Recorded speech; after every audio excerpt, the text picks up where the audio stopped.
We're showing a little early today. This just worked out best for my guest and myself. And so hopefully you can pop on live. And if not, and you're watching this in replay, we love you just as much. With me today is Sue Priver, and she is coming to us from Boston. And wait to hear her story. Thank you for joining us, Sue. I really appreciate it. Thank you for having me today. I'm excited. Yeah, I am too. I met Sue at an event in San Diego, and I had seen her, like, she doesn't even know this. I had seen her in the list of attendees. And when I saw kind of her story, I was like, junk show guest, need to get to that girl. And so you'll remember I kind of stalked you at lunch and made you talk to me. And then you agreed to come on the show. So thank you so much. I really appreciate it. And I hope all of you had a great Thanksgiving, and we're going to get right down to business. First, a quick thank you to our sponsor, The Change Cave, which is a 12-module online membership for women over 40 who are interested in upping their wellness and taking it to the next level. It's online content, it's weekly newscasts, it's live mindset classes, expert professionals that come and speak to us, and a kick-ass community of women who are all cheering each other on. So I'll put the link down below. You guys can check that out. And but I want to get right down to business. If people are just tuning in, one of the main reasons I chose Sue to come on the show is because she has if she ever played Two Truths and a Lie at a cocktail party, she would win, because she has a very, very cool thing about her, and that is that she is a world record holder in powerlifting. And we're going to get to that, but not quite yet, because Sue also has a great journey that took her into powerlifting. And I want to start out with, like, when you were younger and you had some health stuff going on, and I want to jump right into that. So Sue, could you share with us a little about your health journey as a young person? Sure. So we'll go with the very younger. As a preteen and teenager, I experienced a lot of physical pain. So a lot of body pain, and nobody really knew what was going on. Was officially diagnosed with fibromyalgia and unofficially diagnosed with endometriosis. And that just led me to disconnect from my body, not really do anything with it, not really trust it, and sort of put it on the back burner for a couple decades. Yeah, and I was going to say at that time, fibromyalgia, it was sort of it was an end game. It's like, oh yeah, go home and there's nothing you can do, and so you probably felt very isolated. And that must have been pretty. And I was 15. It was 2 weeks before I turned 15 when I was diagnosed. And I was told it's a midlife woman's disease. Oh, jeez. And here, take some medicine and go to physical therapy when you need to. Oh. And that was basically what I was given as a lifelong directive. Yeah. And, you know, not much hope for change, and just sort of sucked it up and dealt with the pain, because that's what I had been doing, and this really didn't change much. So then fast forward a couple decades, I was 37. I was in a job that I didn't like. I had a boss who was not supportive, and people who I managed who hated me. I had everything that I basically did everything that was expected of me, and I really was not happy. You know, so I had purchased my first home at 27. I got my master's degree. I was in a career. I was volunteering in my community. I was, as I said, doing everything that I was told would lead up to happiness and a good life. Yeah. And I just wasn't there, and felt those beginning stages of depression again, going down the rabbit hole. Did not want to go down that path into suicidal thoughts and total, what I think of as sort of implosion. Yeah. And really was trying to put the brakes on that cycle and stop it. So I was like, you know what's out there? What can I control right now? I applied for some jobs, didn't get them. I was like, okay, so what's really in my control? And I was like, you know what? It's been a couple decades since I've done any looking and searching and hoping. What's going on with health issues right now? What are options out there? Whom can I speak with? Are there alternative things that I don't even know about? Yeah. And wound up going down that route. So was went to a brand new, to me, doctor who, it turns out, I didn't know at the time, is a Reiki master. So she brought the best of Western and Eastern traditions and gave me a list of all different things to try. Hooked me up with a new OBGYN so I could start addressing the endo issues as well as the fibromyalgia things and other things in my life. Focus just sort of did a multi-prong approach. And one of those multi-prongs I knew was moving my body on a regular basis. Yeah. I hate running. My body's not made to run distances of any nature. I'm naturally strong. So I was like, you know what, let me go with my gifts and talents. Yeah. And what does that mean? So at that time, kettlebells were really popular. So I found a gym that was relatively local that taught kettlebell classes. So I was 37 years old. I thought of myself as kind of klutzy, didn't see myself as an athlete, knew I needed a coach so I didn't kill myself and literally do like major back damage. So I wound up at the gym, ran into someone whom I had met earlier in life. I actually wound up playing women's professional tackle football for a couple months in my early 40s. So reconnected with someone I hadn't seen in a bunch of years. And she said, "You are a strength athlete. You just don't know which field is right for you. So try different things, ask people, talk with the coaches and say, this is what I liked about this. This is what I didn't like about this. What should I try next?" And so I gave everything a good solid try, talked with people. And after about 6 months, probably the third or fourth thing I tried was powerlifting. And that was December of 2012. So yeah, literally 7 years ago. And my first session in this small powerlifting group with a coach was squatting and deadlifting. And then later in the week, we benched. And my first session, we deadlifted. And my coach looked at me and looked at the other coach and said, "You're born to deadlift." Oh my God. I had no idea what that meant. I think I was so overwhelmed the first day that I didn't even ask. I think this was the next deadlift session that I actually asked. And I said, I'm like, "Coach, what do you mean by that?" And then he literally listed every single thing about my body that I didn't like was a positive attribute for deadlifting. And I'll just list a few because I know for women, we all have our things, no matter what we think we are. So my hands and feet are huge. My arms and legs are really long. My torso is really short, and it's even shorter because I have scoliosis. My shoulders and hips line up exactly, so I'm fairly rectangular in shape, and all of my excess weight is in my gut. Deadlifting is perfect. And literally seeing myself not as an athlete and not really training on a regular basis before, a few months before I started before I started powerlifting, went to three days a week because for me, I needed that recovery time, especially with working on fibromyalgia and other health issues, and really tuned in and learned my body and what my body needed. That was a huge change for me. And fairly quickly, I was deadlifting 300 pounds. Oh my gosh, that's incredible. And what I love to focus on with that, Sue, is, here you were not only just like not working out, but suffering some pretty serious health conditions. And you went out and you found something that was a fit for you. Because I talk to women a lot about, you don't have to run. You don't have to work on cardio equipment. You just need to find something that brings you joy when you move your body. And it might be hula, it might be powerlifting. And so I love that you shared your story because there aren't too many women who can say, "Oh yeah, I'm a powerlifter too."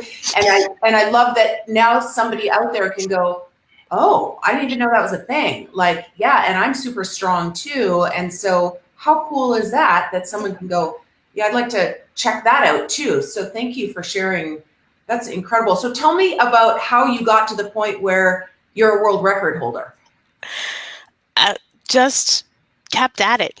And the other nice thing about powerlifting is once you turn 40, you become a master, Uh-huh. and there are fewer people Yeah, and that fewer makes people sense. that I'm competing against. Yeah. Um, and so fairly quickly, once I became a master, so a few years into it, and also just having a coach and having a program and having a plan, having accountability with small group training, showing up.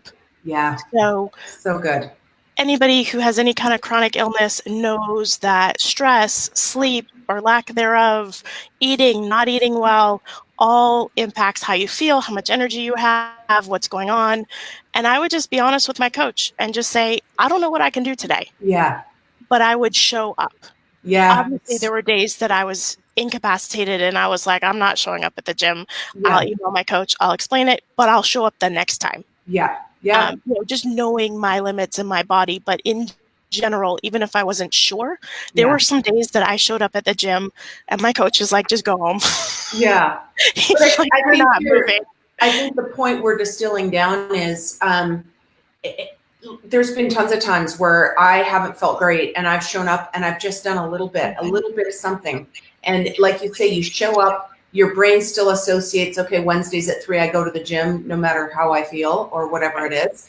And there's that consistency there. And I think that's important. And it's not always easy. Sometimes we do just have to dig into discipline, and we're not always motivated, and we just have to kind of put the things in place that bump us into the gym or into the wherever, whatever it is you do, that moves your body. And so that when that motivation is lacking, you've got other things in place that kind of funnel you there anyway.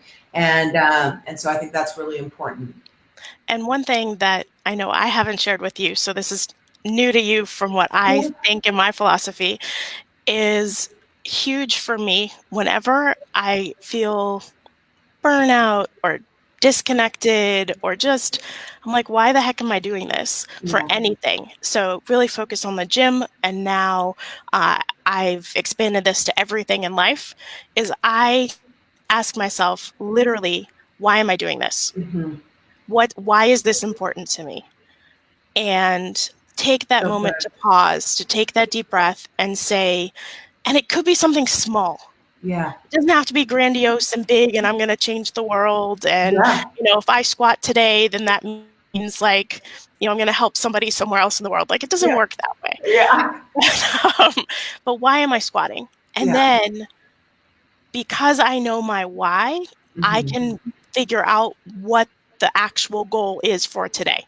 Yeah. So if my original plan was something and I'm just not feeling it, then I'm not going to hit those, or I may not. And Yeah. I'm not going to beat myself up for not hitting it and Right. getting the full whatever the original plan was. But if I can say, I'm squatting because that's what my body is made to do, and that's Mm-hmm. how I physically feel better. Yes. And when I get into the gym, I'm going to say, okay, I'm focusing on this today. Yeah. And then I do the same thing for business, for life, for relationships. And it's, why is this important to me? Yeah. Especially when I feel stuck, when I'm not sure what's going on, what direction I'm going in. It's That's huge. why. Yeah. I What's know. the purpose? Yeah, in the Change Cave, the membership program I was talking about, that's the very first thing that we do is Mm-hmm. discover our wellness why. Yep. And so you're absolutely right.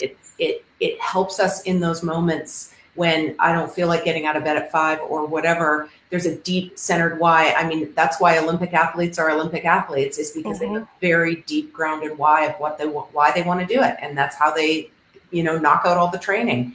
So I think that's really great. Now, one thing before we kind of segue in, because you, like you said, you apply all these practices to business too, and I want to talk a little bit about that. But you shared with me just before we came on that you've had quite a year as far as body transformation and that kind of thing. Can you tell us a little bit about that? Sure. So it's not just, but I actually just completely forgot because I've done so much in the last year. I have completely transformed my life. Oh, So body and life. Um, I live in the Boston area. A year ago, almost a year ago, sold my home so that I could live on the ocean. So oh, I'm 20 minutes away, but it's a completely different feel. Look, on my way home at night, usually I just stop and park. And if the weather's decent, hop outside, and just smell the ocean air, that kind of thing. That has changed and Amazing. opened up my world to just, yes, I can sell my home and move. Like, Yeah. what's stopping me? Yeah. Nobody, nothing. So That's why great. not? So set a goal and achieve it, do it. And then that for me was a big leapfrog for other things. Yeah. So then also in December, went to a seminar about performance-based nutrition. Okay. And for me, that's important, is to eat and to recover and do everything to support performance in business and in life. Yeah. And so for me, it's a custom program. And I don't recommend this particular program for other people because Yeah. it doesn't fit what your performance goals are. Yeah. So I feel strongly that depending on your body and what your goals are, you need to have some sort of plan put in place that works for you. And if it's Yeah. not working, adjust it. Yeah. So in January, if we back the train up a little bit more, I've had sort of a disordered, unhealthy relationship with food for 4 decades, Mm-hmm. probably more at this point. And for the last, say, 15, almost 20 years, have been working on my emotional relationship with food. And I think everything has sort of added layers to making it better and healing that relationship. And this December went to the workshop and was like, I'm not ready to actually get on that plan yet. Yeah. I'm not sure when, but I'm not ready to do the eating plan yet. Yeah. Let's do a deep dive on the emotional relationship and the mindset. So for Right. 3 months, January 1 through the end of March, I just did a deep dive on clearing up the last bits and things on emotional eating that I had been working on, Yeah. really focused on that, and knew that sugar was not working for me. Yeah. Simple sugars. Yes. So really focused on cleaning up that part of my diet. I had already eliminated some other things that my gut just doesn't process well, Yeah. and like gluten and dairy, Yeah. and soy. And for me, that's very specialized, and I selected that as trial and error, working Sure. on what works for me, what doesn't, and dropped over 20 pounds Yeah. in And that let me just first say thing. that again, and that is that by primarily working on mindset and emotional connection to food and conquering that, and we all know, most of us, it's a food addiction, so it's an ongoing Yeah. addressing of consistently checking in with those behaviors. But once they are sort of in a good place, often weight just drops from that, not even restricting your food or doing certain programs. So I love that you shared that piece of it. And so that's great. And then you started. And an additional piece that I just came into my head was also my relationship with my body and my body image. Yes. As I mentioned before, I carry a lot of excess fat on my gut. Mm-hmm. Like, I'm apple shape. That's the way I came into the world. It's probably the way I'm going to leave the world. Um, different varying sizes, Yeah. and had always been taught cover up my stomach, like camouflage, look better, look thinner, never wore a bikini, like never showed my midriff in public ever. And so the first 3 months was working on that as well, Yeah. of That's just great. literally walking around my home in a sports bra Yeah. and shorts, or because it was cold, Yeah. exercise pants, and just literally having my stomach exposed to air and Yeah. seeing myself in mirrors as I'd walk by, Yeah. and some other techniques on body image and body acceptance. Yeah. And then the beginning of April, switched to an actual eating plan because I was ready to adhere to that. Yeah. And overall have dropped 55 pounds Good this for year. you. Yeah. And I mean, one of the other huge things is I did, at my gym, we had an ice bath challenge, and I was not prepared. I didn't have clothing with me. And so, but my coach was like, "You're going to do this, aren't you?" And I was like, "I want to. Let me figure out the details. Let me make this work." And so I literally wore the exercise tights, workout tights that I was in, and a sports bra. took off my t-shirt, took off, had a sweatshirt in the car, had a towel in the car. And so that was the first time in my life that I was in public with, just a sports bra on, and didn't tell anybody. And these were people that I had met maybe 2 months before. So I kind of knew them, but kind of didn't. Some of the guys are ripped. I mean, they're bodybuilders and they just look amazing. Um, most of the guys I would call them in average range of how they look. And so I definitely felt the biggest and the heaviest, being the shortest. And nobody said boo. Everybody was fine with it. It wasn't an issue. And I just was like, okay, it's not an issue. I'm just going to do this. Yeah, I always think, oh, sorry, go ahead and finish. And it was totally fine. And I told my coach afterwards, and he's like, I'm shocked. He's like, you were totally fine with it. Everything was fine. And that we're supportive, that we would never have said anything. I wouldn't joke with you either if we knew that was sensitive. And then in July, went into Target, and I was like, oh, let me just try on a bikini, and took some pictures of myself. I was like, wait, I can actually buy this. Good for you. Why not? I still haven't worn it in public. I'm going to Miami next week. And I keep bringing it in my suitcase and just never having the opportunity to actually wear a bathing suit to go somewhere. But highly likely it'll be next week. I like because a lot of women that I coach as well, one of the barriers to going in the gym is they're afraid of how they'll look, and they're afraid of what people will think. And that's such a great example that you gave. Nobody cares. Everybody else has their own concerns about their own bodies as well. They're much too busy thinking about that than worrying about what you look like. And my biggest thing for that is, and you're going to let that keep you from getting to your goals, And so we talk a lot about, really addressing the body acceptance and not letting it be such an impedance to getting where you want to go, and just saying, no, that's stinking thinking. Like, we want to push through that. So I do appreciate you saying that. So tell me, kind of as we start to wind down a little bit, Sue, tell me a little bit about what you do now, because you've taken the idea of performance and goal setting that you've learned from there, and you now have applied it to some of the business work that you're doing. So share a little bit about that. Sure. So a couple of years ago, I had been started my coaching journey within the women's health world, because that was my story and my journey, and wanted to help people. Loved coaching, and wasn't quite as passionate about helping women with their hormonal health specifically.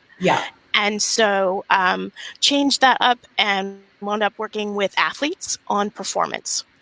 All about mindset, all about setting goals, visualizing, having a positive attitude and using positive language, and taking action and evaluating what you're doing, what's working, what's not working, and moving forward with that. Also with goal setting and time management, and using a purpose-based approach for both, which is not always the traditional way that it's taught. Right.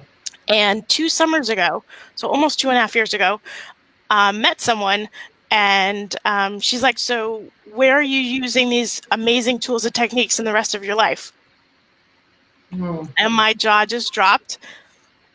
And she's like, you're not, are you? And I'm like, no, I just use them at the gym, and I use them with my clients. So for powerlifting, I train for 6 months and then I compete. So it's not like other sports where you're competing multiple times a week or multiple times a month. Right. So being in the gym for me my training is the vast majority of what I do for my sport.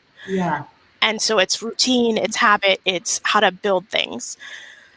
So I was like, oh, wait a second. I do all these things, or I can do all these things everywhere else in my life, and realize how applicable they are in my business, with my relationships, as a leader, everywhere in my life. So then opened it up. It's the same things. I do a lot of visualizations. I do goal setting. I do time management. And the other big piece that I've gone on my journey is figuring out who I am and what's important to me. So I had been living up to everybody else's expectations of me. and not really sure what I wanted and what would bring me joy on a daily basis. And so that's what I now work with my clients on, Yeah. is sort of describe it as a 3-part cycle. So the first part is really digging in and figuring out who you are, what's important to you, and why Yeah. Good. in the different areas of life. So it is Mhm. business, and it's in your professional life, in your personal life, your financial goals, your relationships, what's going on, what's important, and why. And Mhm. then moving on to, I see the world in systems. Mhm. It's my natural gift and my natural ability. So if you change one thing over here, how does that impact everything else in your life or Sure. in the business or whatever? And so we set up systems and strategies and different tactics to get all the underpinnings in place. You want that foundation set so Yeah. that you can then thrive. Yeah. That And then makes the total third sense. element of this is taking action. Just go do it. Mhm. And then one thing I learned way back in my community organizing days is when you evaluate, you figure out what's going well so I can do more of it Yeah. and keep doing more of it. And what needs to change? So for all the science nerds like me out there, use the symbol of delta, Yeah. which is a Greek letter, as a triangle, and it often represents change. Yeah. So instead of the negative or the bad, it's what am I going to change? Yeah. So it's plus deltas. So plus is what's going well, what do I want to keep doing? And the delta, what What do else I do you need to think? change? Yeah. Either stop doing, Yeah. improve, whatever. Yeah. And then just keep taking action. And when you need to, evaluate and go back to the I love original that. portion, which is figuring out your purpose, what's important, what's meaningful to you. Yeah. And so you were saying that you're launching kind of a new sort of Yeah. brand to the business. And so what I'm going to tell people is if you are at all interested in connecting with Sue and potentially coaching with her or finding out more about what she does, we're going to put her email address down in the comments below. Hey, Cynthia, who just joined us. And so that'll be helpful. We can just go ahead and get right to you when people want to reach out to you. So that's awesome, and I'm very excited about the new stuff you have coming, and the fact you have a couple of great partners coming on with you in your business. So that's fantastic. Now, before we wrap up, are there any sort of practical tools, or is there anything that we haven't talked about that you want to share with the audience? So there are a few things that I would love to share with you guys, and one of them I will send you if you email me. As I said, I'm Awesome. literally about to sign some papers to be in partnership with 2 new people, and so that business is about to get off the ground. Fantastic. So if you email me, I will definitely get you the information. We just don't have our website and everything up yet. Yeah, So perfect. one thing I want to share with that is a video exercise and help you walk through what your ideal day is. Ah, Because then you can lay out what it would look like. What are you doing professionally? What are you doing personally? What's yeah, your recreation look like? What's your movement look like? Where are you in the world? yeah. And it's just an amazing process to really vision what you would like. Hmm. And then you can take the next steps of why you want that. I love So that. it's not just what it looks like, but why you want it. And then that kicks off the whole process of how do I get it? Yeah, Um, good. And thank you for sharing that with our Junk Show family. That's fantastic. And was there anything else? Feel like I cut you off there for a second. oh, no. No. Okay. So then the other pieces with that, that I do work with a lot of people on is the purpose-based planning. So Okay. part of that is setting the goals, setting the immediate targets, figuring out what your next best step is. So Yes. that's what you need to do is Very cool. take the big vision. Sorry, Yeah. my hands are off the screen. That's okay. Take the big vision and figure out why, and then figure out the goals. From Yeah. that, break that down into targets, which are smaller, attainable items Hmm. that you can do, and what your next best step is. Don't worry about everything, just what's the next thing I can do to get me closer to my goal. I love that. We can use that in regard to wellness goals, life That's goals, work goals, whatever you put them towards. So that's super helpful. Excellent. Well, Sue, thank you so much. I really appreciate you joining us today, and we will put all of your contact information below. And again, if you have questions about Sue's illustrious career in powerlifting and being a world champion there, please reach out to her. Hey, Linda. And if you want access to the video she mentioned about designing your perfect day and any of the other information that she shares as an incredible coach, and grower of people, please reach out to the email address that we do put down below. And as always, this show lives forever on YouTube, so make sure you head over to YouTube and sign up as a subscriber to the Well Fit and Fit channel. And Sue, thank you for coming during this sort of holiday weekend. I really appreciate it. I thought it was a good subject for us as we're starting to get near the end of the year to be talking a little bit about goals and strategy. And I do appreciate you sharing your story with us as well. That was really wonderful.